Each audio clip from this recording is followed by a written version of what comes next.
everyone, this is Namu from the book club. This July, we'll be reading The Midnight Library by Matt Haig. The premise of the book is this.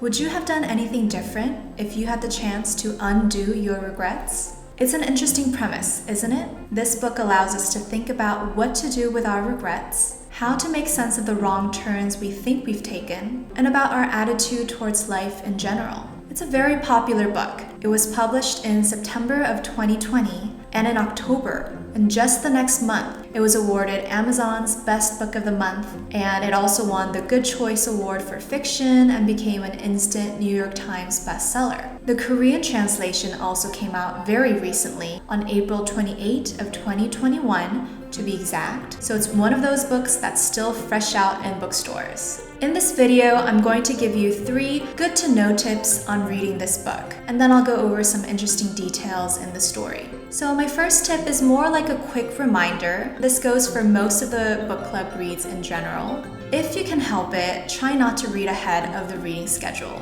It's not the end of the world if you read ahead, but discussing the let's read and let's talk questions will make the most sense if you read according to the schedule. Next, keep in mind that this story is written by a British author. So yes, the book is going to have British spelling and some British sayings. Don't worry though, the language itself is fairly simple. It's even regarded as a young adult book to some. The fact that this book was written by a British author won't make that much of a difference to the plot, but it's still just good to know. So Nora, the protagonist of the story, is British, and the story starts out in a small British neighborhood called Bedfordshire. The third tip, and this is a tiny tip, towards the middle of the story, a song called Like a Bridge Over Troubled Water appears in a scene. You might already know this, but just in case you don't, this is an actual song. It's a very famous song, in fact, that was released in the 70s by the legendary American duo Simon and Garfunkel. When you come across this part in the book, you can even put the book down for a second, look it up, and listen to it.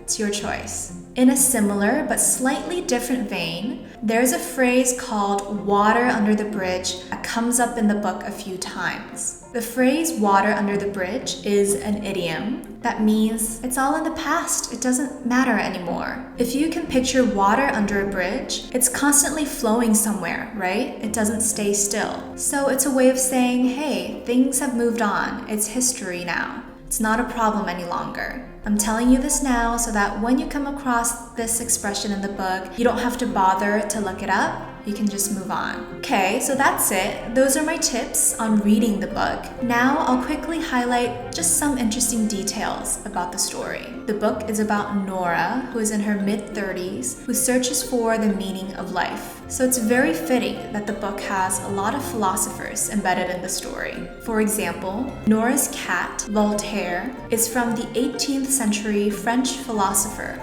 Nora's favorite philosopher is Henry David Thoreau, who is famous for writing Walden. Yeah, remember that guy who went to the woods to live deliberately? That's him. He emphasized a life of simplicity, authenticity, and disobedience. Next, I'll go over the theory of the parallel universe. Another term for a parallel universe is alternate reality or a multiverse. This is an actual scientific theory, in fact, posed in the 50s, that says that more than one reality can coexist at the same time. A lot of sci-fi or fantasy fiction writers build their world using this theory, including our very own The Midnight Library. Related to the idea of a parallel universe is string theory. Now, string theory is a name of a music store that Nora worked in. It's a very fitting name since music stores sell a lot of string instruments, such as a guitar.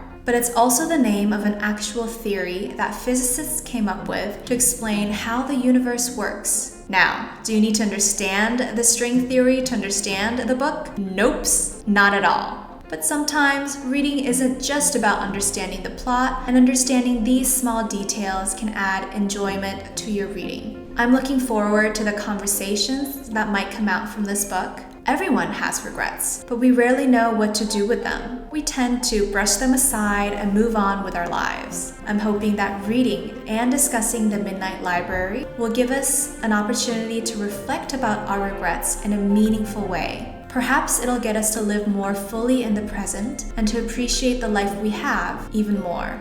Well, that's it from me. Thank you for watching. I hope you guys enjoy the reading and have fun at the sessions.